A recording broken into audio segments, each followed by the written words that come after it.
Texts from people that passed away. Fuck, bro. Will you keep them or will you delete them? Nah, you gotta keep the messages, man. You gotta keep them.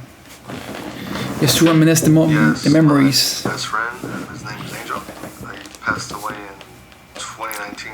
Well, what's your favorite memory of him? Oh, there's a lot. So the first time we went to a concert, and it was like our first time, like, trying to buy alcohol. That's where, like, I realized, like, okay, this guy's gonna be like my partner, where we're gonna get into a lot of trouble. He texted me saying the doctor told him that he had leukemia. That's where he sent me like his last text.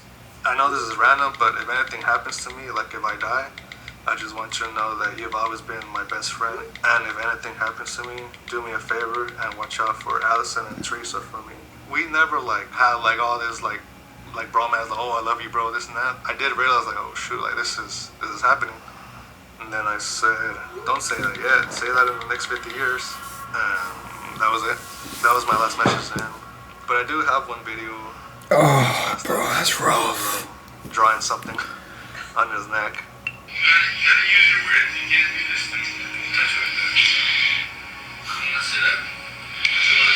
Oh, bro, I'm about to cry in the first video, bro. Oh, it's getting hard to breathe, bro. Oh. I've cried so many times. I don't think I can cry anymore. Somebody cutting onions in this bitch? Blue Roxy Scott. Damn. She's my best friend. And she passed away in 2020 from cystic fibrosis. For her whole life, I've known that she wasn't going to live very long. So the text messages are just me talking to her like I would talk to her any other day. So on September 18th, I said, hey, do you have any idea how I make skinny jeans cool? And she goes, maybe a cute belt with a big shirt tucked in the front. And I go, wow, that was some good advice. I didn't expect that. And she just said, LOL. And then I texted her, hi, I love you, you're a rock star. You got this. And she never responded. I feel connected to her. Oh, it's getting hard to breathe, bro. There's no oxygen. Watching sunset, God, always damn. makes me feel connected to her anytime I'm at the beach or just watching videos.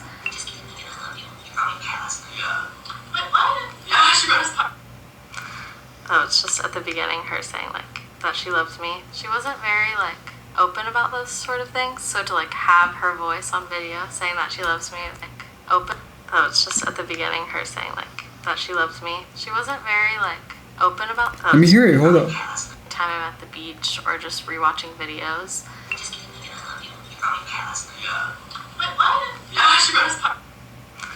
Oh, it's just at the beginning her saying like that she loves me. She wasn't very like open about those sort of things. Yo, I haven't had nobody die on me on video saying that she loves that I'm me. really close to like that, that I spend time with, but fuck, bro, that must suck, bro. We met at the top of 2019 and right away we vibed. Favorite memory with Angie was actually at my 20th birthday party. At the end of the party, she went up to me and she was just like, thank you so much for inviting me. Like, I'm so glad I came. She really needed that and everything, and I was really glad to like bring some like light and life into her. So yeah, the last couple ones. So first she wished me happy birthday. She was like, enjoy yourself fully.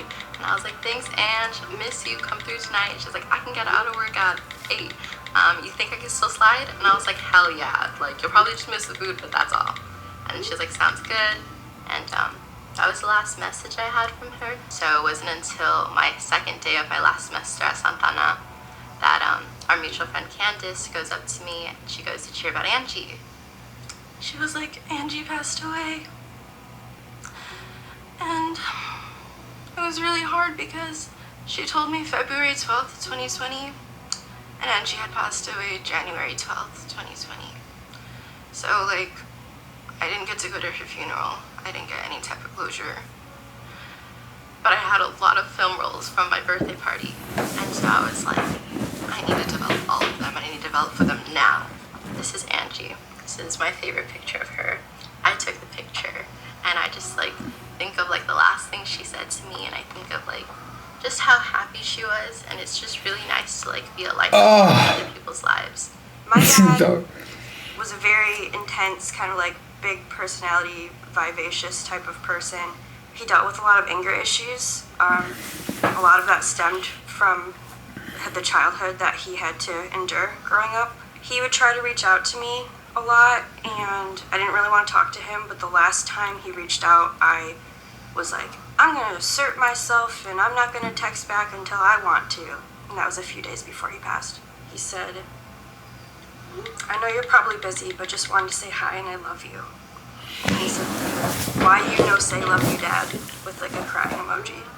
And I said, I love you too. Sometimes when I get messages before meetings or read them right when I wake up, I forget to respond. And then in the morning he said, love you and have a less stressful day, Pumpkins, which was a nickname he called me, with some emojis, and said, love you too, I'm hoping for less stress. And then he said, my buddy had me covered for 3 days. Beer emoji, thumbs up, laughing emoji, and I'd send a pot leaf, but I don't have that emoji. And I said, LOL, sadly. And then that was it. Just like benign. But it's weird that the last thing I ever said to him was the word sadly. Yeah, it's just weird. It's not bad, babe. My dad passed away in a motorcycle accident, and he was drunk. He just always happened to be that guy that would get away with whatever and just be fun, and it's fine, and it's like it's fine until it's not fine. Damn, son. I have a text. Why are you crying? Yo, bad idea to get this video. But nah, bro. At least you got to say I love you back and forth. He saw it and everything.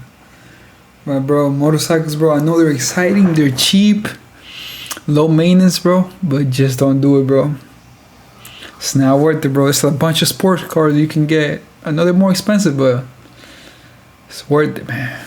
It's worth it. From my brother who passed away. I've known him since I was like 4. We always called each other like, he's my brother, but he's not biological. He went missing. His mom called me and said that they couldn't find him. They didn't know where he was. He wasn't answering his phone. I had to drive around LA looking for him. I eventually found him in Santa Monica, and then he was like expressing that he was thinking about committing suicide. So I took him home and I was checking up on him as much as I could. And then the next day he went missing again. We found him. He had walked a little bit. Like he wasn't really talking to me anymore. So I was like, okay, like we need to take you to the hospital and figure out what's going on. I got a text from him and he was just like, hey, James, are you here? I was just like, yeah, I'm here. We're all here for you. Like, what's going on? 20 minutes later, I got a call from one of his friends saying that he jumped off the building and he killed himself. Jesus Christ. And his phone was on him, and I never got a response to the text I sent him. I don't know, sometimes I forget, like, that he's not here. Like, I'll have a dream and then it'll feel real, and then the next day I'll, like, go to text him, and then I'll be like, wait, I can't. Fuck. So I met Vincent Nava in my freshman year. As a person, he was just so outgoing. He never cool guyed anybody. Like, he was the same person to everybody. My favorite memory of him is probably the last day I had with him, because I think I cherished it the most, because I didn't get to see him after that. We went to my friend's house. We're all getting together, just friends. There's actually a couple pictures from the days before from another party, and I sent them to him. And he was like, my family, I love you. And I was like, I love you more. He was like, where you at? And I was like, shit, my bad, boo. I was like, literally, with my whole family came through. I'm at my crib. I'm gonna get ready right now and head over. Pull up. And then he was like, for sure, on my way, sexy. And then I just gave him the hard eyes. That was just like literally the last day I got to see him. The next day he drove to LA, and then he swerved, and then he hit a back of an 18-wheeler, and he was in a coma for a couple of days, and he just never made it out. I just cherish those like last moments that I had with him, and I always have him on my chain all the time, and I wear him every single day. I don't ever take this off right here. So I'm talking about my dad today. He passed away last March. He had terminal cancer. He and I were probably a lot similar than I like to be. He was a professor, he taught art, but the last text exchange that we have, I was on my way to go visit one of my best friends. He texted me right before I got on the plane. Love you. Have a great trip. Learn from the world with others dear to you. Your Pop. Nasty. And then I said, Landon. When he got sick, it changed how he looked. And so I don't really have very many pictures of him during that season, just because he looked really sick. And so I have some pictures of us when I was little. That's me when I was little. Oh my god, he was really old. And that's my dad. I recorded his voice. Oh, he's a lot, really so old. I have Holy a lot shit. of his voice. Philip, this is Pop. I'm just calling to see if you got there, okay? That's it. I think that's the thing I miss most, is having someone to Look at this refer to. dude. Just a little voicemail. Goddamn! Yo. See how I'm doing. Is there anything that you would want to say to her? I would just say that I miss her. Yo, stop with the damn questions, dog. Damn. No cap. Damn, man, already crying, dog. You wanna go harder with them? God damn. One thing that comes to mind is say, let's have a beer. I like to have one more beer with them. I just miss you, and I hope that you feel better. I hope that you don't have like that stress of your body anymore. I'm glad that I got to show you that I loved you and that you knew that. I miss you, and I love you very much. And I hope that you're doing well wherever you are. This is the worst. I hope you're happy. Dealing with somebody that passed away close to you is a rock of emotions. It doesn't hit everybody the same.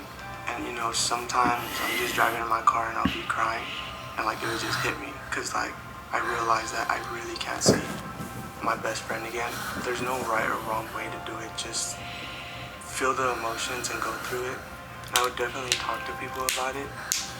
Focus on the community you have around you, because so many people love you. And Thanks for watching the video. Thanks for making it through without crying. If you did cry, I don't blame you, dog. That's some deep stuff. I hope nobody loses somebody they love closely, because I don't know how you deal with that. Just look at pictures and texts. God, that's brutal, man. Have a good one.